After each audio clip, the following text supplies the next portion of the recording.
नमस्कार गाइज, अज की इस वीडियो पंजाब पुलिस कांस्टेबल लई ट्रेन्स चैप्टर तो जिहड़े इंपॉर्टेंट क्वेश्चन बन सकते हैं वो कवर करांगे। मैं हर वीडियो कोशिश कर रहा कि 5 ही क्वेश्चन रखा इंपॉर्टेंट जिहड़े कि एग्जाम आने के चांसिस है। तो जिदा कि मैं तुहानूं पहले भी दस्सिया सीगा कि मैनूं 8 साल हो गए है इसी प्रोफैशन के 8 साल हो गए टीचिंग करवाते हुए। तो मैं अपने 8 साल के एक्सपीरियंस तो तुहानूं इन्ना जरूर कह सकता कि 90% चांसिस है जिहड़े मैं क्वेश्चन तुहानूं करवावांगा उहदे विचों ही कोई ना कोई क्वेश्चन तुहानूं एग्जाम पूछ लिया जाएगा। तो इस क्वेश्चन इस वीडियो में तुम ध्यान नाल देख लो, ध्यान नाल समझ लो, ताकि अगर तुम सीरीयस होकर पंजाब पुलिस कांस्टेबल की तैयारी कर रहे हो, अगर वाकई तुम जॉब लेना चाहते हो तो इस वीडियो में पूरी देख के हर क्वेश्चन चंगी तरह समझ लो। पूरा डिटेल च बेसिक नहीं करवावांगा मैं इस चैप्टर के इस वीडियो सिर्फ और सिर्फ इंपॉर्टेंट क्वेश्चन ही करांगे। कुछ चीज़ां जिहड़ी तुहानूं जरूरी चाहिए हैं, अगर तुम चैप्टर नहीं पढ़िया होया तो क्वेश्चन तुहानूं समझ नहीं आएगा। तो इसलिए कुछ बेसिक चीज़ां जरूर मैं तुहानूं इस चैप्टर समझा दांगा, ओवरव्यू थोड़ा बहुत जरूर दे दांगा। जिदा अज असीं करना ट्रेन्स, पिछली वीडियो असीं कीते टाइम एंड डिस्टेंस के क्वेश्चन, अज असीं ट्रेन्स के क्वेश्चन करांगे। तुहानूं पता ट्रेन्स चैप्टर के फॉर्मूला तो साडा एक ही अप्लाई होना, जिहड़ा हर एक क्वेश्चन चलेगा, distance is equal to speed in time.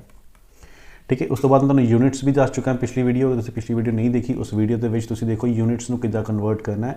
Distance के यूनिट्स किस होंदे, स्पीड के यूनिट किस होंदे, तो टाइम के यूनिट किस होंदे। बाकी डिस्टेंस तुहानूं पता किलोमीटर या मीटर च होएगा, स्पीड किलोमीटर पर आर या मीटर पर सैकेंड च होएगी, टाइम आर मिनट या सैकेंड किसी भी दिता जा सकता है। ठीक है, दो कॉम्बीनेशन होंगे, इन्होंने हमेशा ध्यान रखना। अगर डिस्टेंस किलोमीटर च है तो स्पीड भी साड़ी किलोमीटर पर आर च ही सानी लैनी पेगी। अगर किलोमीटर पर आर च नहीं दी हुई तो सानू उन्होंने बनाना पेगा। तो टाइम जोड़ा वो आर च होएगा। अगर डिस्टेंस साडा मीटर च दिता होया तो स्पीड फिर साडी मीटर के हिसाब नाल होएगी, मीटर पर सैकेंड च। तो आर नूं आपां सैकेंड च, आर नूं कन्वर्ट करांगे सैकेंड च, अगर टाइम आर च दिता होया तो। ठीक है, ये दो कॉम्बीनेशन का आपां हमेशा ध्यान रखना है हर क्वेश्चन दे विच। क्वेश्चन के देखते रहेंगे कि यूनिट में चेंज करना है। बाकी अगर तुम प्रॉपर देखना चाहते हो मेरी लास्ट वीडियो देख सकते हो। हुण सब तो पहले ट्रेन चैप्टर करने तो पहले 4 केसिस होंगे हैं जिन्होंने बारे तुहानूं नॉलेज होनी बहुत जरूरी है। अगर ये 4 केसिस तुसीं चंगी तरह समझ ले तो तुहानूं इस चैप्टर के विच कभी भी कोई भी मुश्किल नहीं आ सकती। वो किहड़े 4 केस होंगे है, ये वो 4 केस मैं इस टेबल के विच दिते हुए ने। पहला केस होंदा कि एक ट्रेन है, उन्हें एक पास करना है एक पोल नूं या फिर एक स्टैंडिंग मैन नूं। हुण एक बंदा खड़ा है, उन्होंने ट्रेन ने क्रॉस करना है, वो एक तरह का पोल ही हो गया फिर। ठीक है, ट्रेन ने एक पोल नूं क्रॉस करना है। तुहानूं मेन चीज़ ये ध्यान देनी है, अगर ट्रेन किसी चीज़ नूं क्रॉस कर रही है उस केस दे विच मैनूं डिस्टेंस की लेना है, तो उस केस दे विच मैनूं स्पीड की लैनी है। ठीक है, let me change the colour change कर लेना पहले मैं कि मैनू डिस्टेंस की लेना है तो मैनू स्पीड की लेनी है। बस ये दो चीज़ां हमेशा ध्यान रखनी है। अगर ट्रेन ने पोल क्रॉस किया है तो फिर वो केस च मैनू डिस्टेंस की लेना पेगा, तो उस केस मैनू स्पीड की लेनी पेगी। थोड़ा जिहा सोच के देखो कि एक पोल है, इन्हें ट्रेन ने क्रॉस करना, अगर ट्रेन क्रॉस करेगी तो क्रॉस करने वास्ते इन्हूं कितना डिस्टेंस कवर करना पेगा, अपनी जी लेंथ है वही कवर करनी पड़ेगी। तो जी डिस्टेंस है वो तुहानूं की लेना, ट्रेन की लेंथ ही लैनी है। तो स्पीड की लैनी है, ट्रेन की लैनी है। ठीक है, क्योंकि पोल की स्पीड है नहीं, ट्रेन की स्पीड ही होएगी। दूसरा केस आता है train pass a platform cross करना या ब्रिज क्रॉस करना या टनल क्रॉस करना। हूँ एक ट्रेन ने प्लेटफॉर्म क्रॉस करना है तो ऑबवियसली प्लेटफॉर्म की भी कोई लंबाई होएगी, तो उस केस डिस्टेंस की हो जाएगा जी ट्रेन की अपनी लेंथ है तो जी प्लेटफॉर्म की लेंथ है, दोनों को आप प्लस कर देना, वो साडा बन जाना डिस्टेंस। ठीक है, स्पीड प्लेटफॉर्म की तो नहीं होगी, स्पीड किहदी होगी, ट्रेन की होगी। तो ट्रेन की स्पीड आप ले लेंगे, अगर टाइम कढ़ना होगा तो उन्होंने डिवाइड करके आप टाइम कढ़ लेंगे। तीजा केस आता train pass a moving man. हूँ ट्रेन ने एक बंदे को क्रॉस करना बट बंदा चल रहा, मूव कर रहा। हूँ अगर मूव कर रहा तो वह 2 डायरैक्शन मूव कर सकता है, या तो जिस साइड ट्रेन जा रही है उसी साइड मूव कर रहा है, उन्होंने आप कहने सेम डायरैक्शन, या फिर जिस साइड ट्रेन आ रही है उसी साइड बंदा जा रहा है, मीनस इस तरह। ठीक है, ये ऑपोजिट डायरैक्शन होती है, ये होती सेम डायरैक्शन, इको साइड जा रहे हैं। तो सेम डायरैक्शन अगर 2 चीज़ें जा रही हैं तो आप दोनों की स्पीड को कर देना, माइनस कर देना। अगर ऑपोजिट एक दूजे वाल आ रहे हैं तो एक दूजे वाल आएंगे तो सोचने वाली गल है जल्दी आएंगे। हूँ जो जल्दी आएंगे तो इस करके स्पीड की हो जाएगी, दोनों की प्लस हो जाएगी। मान लो इधर 20 की स्पीड से आ रहा है, इधर 10 की स्पीड से आ रहा है, तो 20 तो 10 तो एक घंटे कितना कवर हो जाएगा, 30 किलोमीटर कवर हो जाएगा। तो इसकी स्पीड प्लस करनी है। तो डिस्टेंस की लेना, ट्रेन की लेंथ लेनी है, क्योंकि बंदे का अपनी तो कोई लंबाई होएगी नहीं। ठीक है, लास्ट केस मतलब ट्रेन ने क्रॉस करनी दूजी ट्रेन। ठीक है, हूँ ट्रेन ने दूजी ट्रेन क्रॉस करनी है तो दूजी ट्रेन की भी लेंथ होएगी, तो फिर डिस्टेंस की होना sari length of both train, दोनों ट्रेनों की जी लंबाई होएगी वो प्लस कर देनी, वो साड़ा बनना डिस्टेंस। हूँ 2 ट्रेनें चल रही हैं, इस केस भी यही होएगा कि अगर सेम साइड जा रही हैं तो माइनस कर दो दोनों स्पीड, अगर ऑपोजिट डायरैक्शन आ रही हैं तो प्लस कर दो। ये 4 केस अगर तुम दिमाग च रख ले तो इस चैप्टर के कभी भी कोई मुश्किल नहीं आ सकती। ठीक है, हूँ क्वेश्चन वाल चलते हैं कि क्वेश्चन किहड़े इंपॉर्टेंट बन सकते हैं तुहाडे पंजाब पुलिस कांस्टेबल के लिए। तो पहला क्वेश्चन तुहानूं दिता गया length of bridge which is, तो हूँ आप देखो की ब्रिज दिता है कि ब्रिज क्रॉस करना ट्रेन ने। विच अ ट्रेन 130 मीटर लॉन्ग, तो ट्रेन की लंबाई सानू देती है 130 मीटर है, उसकी स्पीड भी देती 45 किलोमीटर पर आवर, क्रॉस करती 30 सैकेंड नाल। तो हुण क्वेश्चन ने की किया लेंथ ऑफ ब्रिज, ब्रिज की लेंथ पता करो, ब्रिज की लेंथ की है।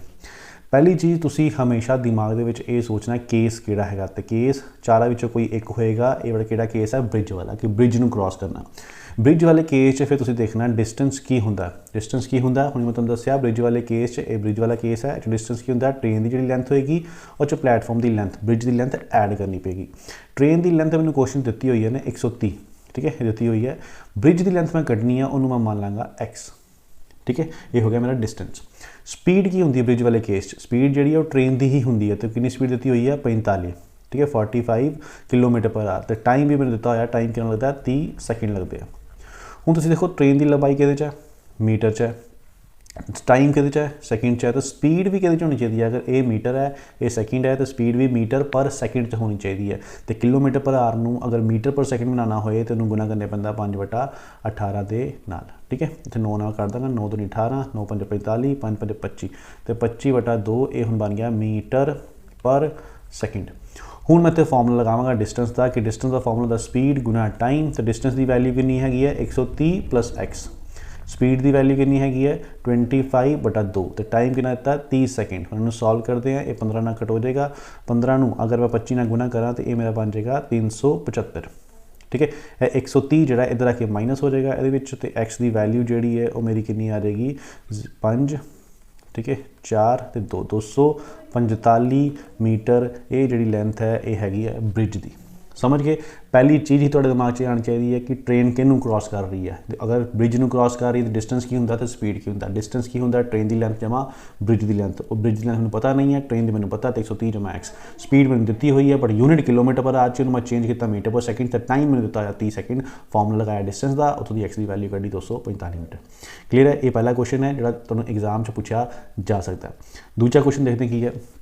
दूसरा क्वेश्चन आ गया 2 ट्रेन्स, ठीक है 2 ट्रेन वाला, तो 2 trains are running in opposite direction, ठीक है ऑपोजिट डायरैक्शन, हुण ऑपोजिट डायरैक्शन जा रहे हैं, तो ऑपोजिट डायरैक्शन तुहानूं दस्सिया सीगा की हुंदा है, ठीक है एक बार देख लो की हुंदा है। जो ट्रेन ने दूसरी ट्रेन नूं क्रॉस करना है, आखिरी वाला केस, जो ऑपोजिट डायरैक्शन होएगी तो स्पीड की हो जाएगी दोनों की प्लस होएगी, तो लेंथ की होएगी दोनों की प्लस होएगी, ठीक है। If the length of each train, दोनों ट्रेनों की लेंथ कहता 120 मीटर है, and they cross each other in 12 second, 12 second एक दूजे को क्रॉस कर लेंगे। स्पीड ऑफ ईच ट्रेन, दोनों ट्रेनों की स्पीड दसो कितनी होएगी, ठीक है। 2 ट्रेन है ऑपोजिट डायरेक्शन सेम स्पीड से जा रहे हैं, ठीक है स्पीड दोनों की सेम है। सब तो पहले डिस्टेंस लिखांगा, डिस्टेंस की होंगे 2 ट्रेनों वाले केस, दोनों की लंबाई प्लस होंगी है, दोनों की लंबाई कितनी है 120, 120 पहली की 120 दूजी की, दोनों मिला के हो गया 240 मीटर, ठीक है। उस तो बाद स्पीड मैंने पता नहीं है बट दोनों की सेम है, अगर पहले वाले की एक्स है तो दूजे वाले की भी की होगी एक्स होएगी, दोनों होने प्लस, क्यों क्योंकि डायरेक्शन केड़ी है ऑपोजिट डायरेक्शन है, तो ये मेरा हो जाएगा 2x। तो टाइम मैंने दिता होया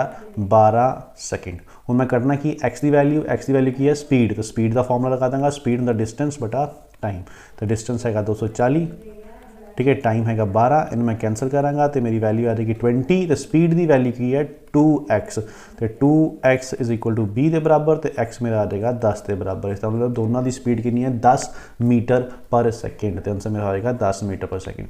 हो सकता तो एग्जाम के जो ऑप्शन है किलोमीटर पर आवर के दिते हो, तो तुहानूं 10 में फिर चेंज करना पेगा किलोमीटर पर आवर ना, ये मेरा निकलिया मीटर पर सैकेंड, क्योंकि मेरी डिस्टेंस मीटर च है तो टाइम जो सैकेंड च है, तो ये मीटर पर सैकेंड आया। अगर किलोमीटर पर आवर बनाना तो इन्हूं 18/5 के नाल गुना करना पेगा। अगर ऑप्शन किलोमीटर पर आवर च होंदे तो फिर मेरा आंसर होना सी 36 किलोमीटर पर आवर, ठीक है समझ गए। चलो ठीक है, पहला केस तो हो गया ब्रिज वाला, दूजा केस अपना गया ट्रेन वाला। हूँ देखते होर किहड़े क्वेश्चन इंपॉर्टेंट बन सकते हैं ट्रेन चैप्टर चो। तीजा question, a train 125 metre long pass a man, एक बंदे नूं पास करती है जो चल रहा, ठीक है मूविंग मैन वाला केस आ गया। डायरैक्शन केड़ी है सेम डायरैक्शन जा रहा है, तो सेम डायरैक्शन दोनों स्पीड की होंगी है माइनस होंगी है। In train is going in 10 second, 10 second speed of train की स्पीड आप दसनी है, तो ऑप्शन साढ़े को हैगी है किलोमीटर पर आवर दे विच, ठीक है। सब तो पहले डिस्टेंस की होंगे moving man they which, train की लेंथ होंगी है क्योंकि बंदे की लेंथ तो होनी नहीं, तो 125 मीटर में दिता होया डिस्टेंस। उस तो बाद स्पीड की होंगी है सेम डायरैक्शन माइनस होंगी है, ट्रेन की मैनू पता नहीं वो मैं मान ली x, बंदे की मैनू पता 5, तो हो गया x - 5 कि है किलोमीटर पर आवर, तो ये कि मीटर च है। इसका मतलब मैनू इनू चेंज करना पेगा 5/18 ना गुना करके मीटर पर सैकेंड बनाना पेगा। उस तो बाद मैंने टाइम दिता होया कि टाइम कितना लगता है 10 सैकेंड लगते हैं, ठीक है, इतने तक क्लीयर है। उस तो बाद फिर मैं इतने फॉर्मूला लगाना डिस्टेंस का, distance is equal to speed गुना टाइम। डिस्टेंस की वैल्यू कितनी है 125, स्पीड की वैल्यू कितनी है x - 5 गुना 5/18 तो गुना टाइम की वैल्यू कितनी है 10 सेकेंड। ਹੁਣ ਇਹਨੂੰ सॉल्व करना असी पहले इन 2 ਨਾਲ कैंसिल कर लेने, 2 × 10, 2 × 18, फिर 5 ਨਾਲ ਇਹਨੂੰ 125 ਨੂੰ ਕੱਢਦੇ ਆ, ਇਹ ਕੱਟ ਕੇ 25 ਆ ਜਾਏਗਾ, फिर 5 ਨਾਲ फिर ਕੱਢਦੇ ਆ, 5 × 5 25 ਆ ਜਾਏਗਾ। ਹੁਣ ਜਿਹੜਾ 9 है इधर आके 5 ਨਾਲ गुना हो जाएगा तो 5 × 9 ये बन जाएगा 45, ये माइनस का 5 इधर आके प्लस का 5 हो जाएगा तो x की वैल्यू जी मेरी कितनी आ जाएगी 50 km/h। तो आंसर मेरा हो जाएगा बी ऑप्शन 50 km/h। समझ गए। बस क्वेश्चन दे विच पहली ही चीज़ तुहाडे दिमाग 'ਚ आनी चाहिए, ट्रेन क्रॉस किनू कर रही है, मैन नू क्रॉस कर रही है तो उस केस डिस्टेंस स्पीड की होएगा, चलते मैन नू क्रॉस कर रही है तो डायरैक्शन किहड़ी चल रहा बंदा, सेम या ऑपोजिट चल रहा, ये सारी चीज़ां ध्यान रखना तुसीं क्वेश्चन दे विच। ठीक है, क्लीयर है। चलो अगला क्वेश्चन देखते हैं। चौथा क्वेश्चन किहड़ा अपना, हाँ एक क्वेश्चन भी तुहानूं एग्जाम से पूछा जा सकता है, बड़ा इंपॉर्टेंट क्वेश्चन है। तुहानूं कह रहे अ ट्रेन पास अ स्टेशन प्लेटफॉर्म नूं क्रॉस करदी 36 seconds and a man standing on a platform in 20 second, तो 20 सेकंड प्लेटफॉर्म नूं क्रॉस कर लैंदी है। इफ अच्छा मैन स्टैंडिंग बंदा जिहड़ा खड़ा है उन्होंने 20 सेकंड क्रॉस कर लैंदी है। If the speed of train speed they the 54 kilometre, what is the length of the platform, तो प्लेटफॉर्म की लेंथ की होएगी तुसीं ये पता करना। ठीक है, हुण आपां देखो ट्रेन ने क्रॉस किया, किनू किनू क्रॉस किया, एक तो क्रॉस किया उन्हें प्लेटफॉर्म नूं, दूजा उन्हें क्रॉस किया स्टैंडिंग मैन मतलब पोल। तो तुसीं देख लेना किनू किनू क्रॉस किया, एक तो पोल नूं क्रॉस किया तो दूजा अपना प्लेटफॉर्म नूं क्रॉस किया। ये दो चीज़ां हो गई अपने को। ठीक है, हुण मैं वही 3 चीज़ां पूरे चैप्टर 'च होंदियां, डिस्टेंस की होएगा, स्पीड की होएगा तो टाइम की होएगा। तो पोल वाले केस डिस्टेंस की होंदा जिन्नी ट्रेन की लेंथ है वो मैनू नहीं पता, मैं अज्यूम कर लेना x है। स्पीड की होंदी है पोल वाले केस जिन्नी ट्रेन की स्पीड है वो कितनी है 54। ठीक है, और टाइम कितना है इनू क्रॉस करता पोल नूं 20 सेकंड। ठीक है, हुण ये है सेकंड दे विच, इसका मतलब इनू मैं मनांगा मीटर, क्योंकि ऑप्शन मेरे मीटर दे विच दिते हुए हैं, तो ये फिर km/h है, इनू चेंज करना पेगा, मीटर पर सेकंड बनाना पेगा। तो इत्थे मैं कैंसल करांगा तो मेरी वैल्यू आ जाएगी 15 मीटर/सेकंड। ठीक है, हुण इत्थों दी मैं डिस्टेंस का फॉर्मूला लगावांगा, distance is equal to speed जी 15 आई है, टाइम 20, तो इत्थे मेरी वैल्यू आ जाएगी 300। तो डिस्टेंस जिहड़ा 300 मीटर, डिस्टेंस का मतलब की निकलिया मेरे को ट्रेन की लंबाई निकल के आ गई है 300 मीटर है। हुण चलते हैं प्लेटफॉर्म वाले केस ते। प्लेटफॉर्म वाले केस डिस्टेंस की होंदा जिन्नी ट्रेन की लंबाई है वो मैं कढ़ चुका ऑलरेडी 300, प्लस जिन्नी प्लेटफॉर्म की लंबाई है वो मैनूं नहीं पता, वो मैं मान लाँगा इत्थों y।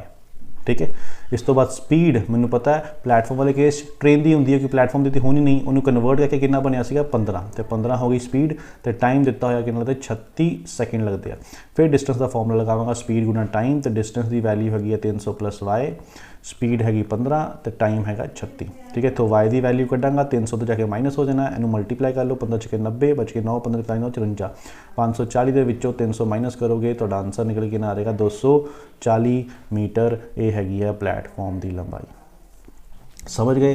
कभी भी क्वेश्चन आ गया तो देखना कि ट्रेन किनू किनू क्रॉस कर रही है, ट्रेन एक प्लेटफॉर्म क्रॉस कर रही है, एक पोल क्रॉस कर रही है, तो पोल तो प्लेटफॉर्म दोनों केस में लिख ले। फिर मैं सोचा पोल वाले केस डिस्टेंस स्पीड की होंगी है, प्लेटफॉर्म वाले केस डिस्टेंस स्पीड की होंगी है। पोल वाले ट्रेन की लेंथ ही होंगी है, तो मेरी ट्रेन की लेंथ मिल गई। प्लेटफॉर्म वाले ट्रेन की लेंथ प्लस प्लेटफॉर्म की लेंथ, तो ट्रेन की लेंथ मैं कढ़ चुका, प्लेटफॉर्म की लेंथ मैं वाई मान के उतों की वाई की वैल्यू कढ़ी 240 मीटर। ठीक है, समझ क्लीयर है। ओके, हुण मैं तुहानूं इहदा एक शॉर्टकट भी दसदा, तुसीं एक फॉर्मूला याद रखो।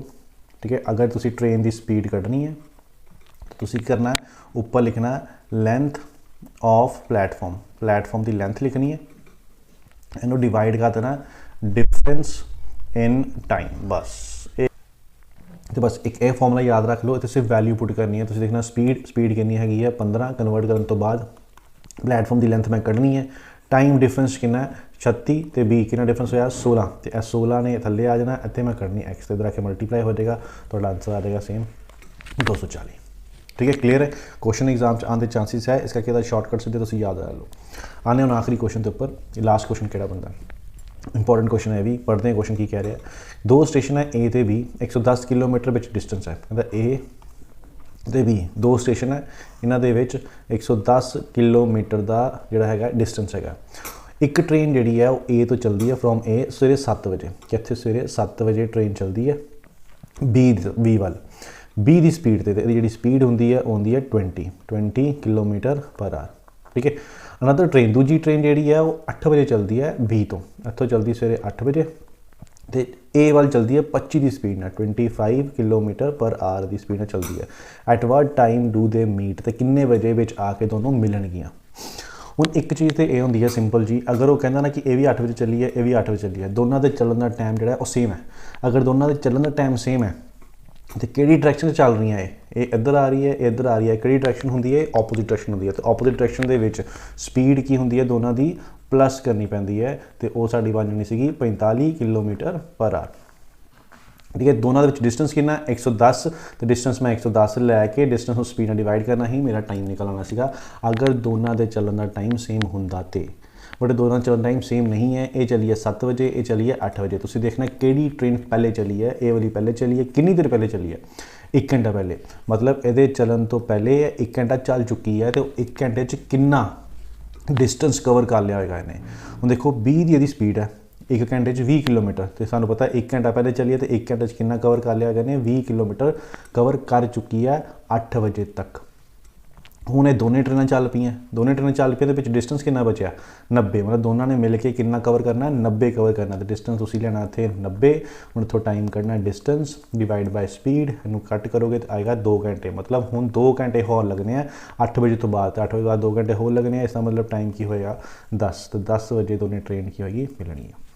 ठीक है, अगर तो दोनों ट्रेन सेम टाइम से चलती हैं फिर तो डिस्टेंस नू दोनों की स्पीड प्लस करके डिवाइड कर देना, थोड़ा टाइम आ जाना। बट अगर टाइम अलग अलग है दोनों टाइम बराबर बनाना। पहले तुम देखना 1 घंटा पहले चली है तो 1 घंटे कितना चल चुकी होगी 20 किलोमीटर, पिछे कितना बचा 90 किलोमीटर। 90 किलोमीटर हम दोनों ने कवर करना है, तो 90 में डिवाइड करेंगे 45 ना लड़ाएगा 2 घंटे। ठीक है, तो यही 5 क्वेश्चन इंपॉर्टेंट बनते हैं ट्रेन चैप्टर के, इन्हों ध्यान समझ लो, ये कोई ना कोई क्वेश्चन तुम्हें पंजाब पुलिस कांस्टेबल पूछ लिया जाएगा। अज की वीडियो इन्ना ही, धन्यवाद।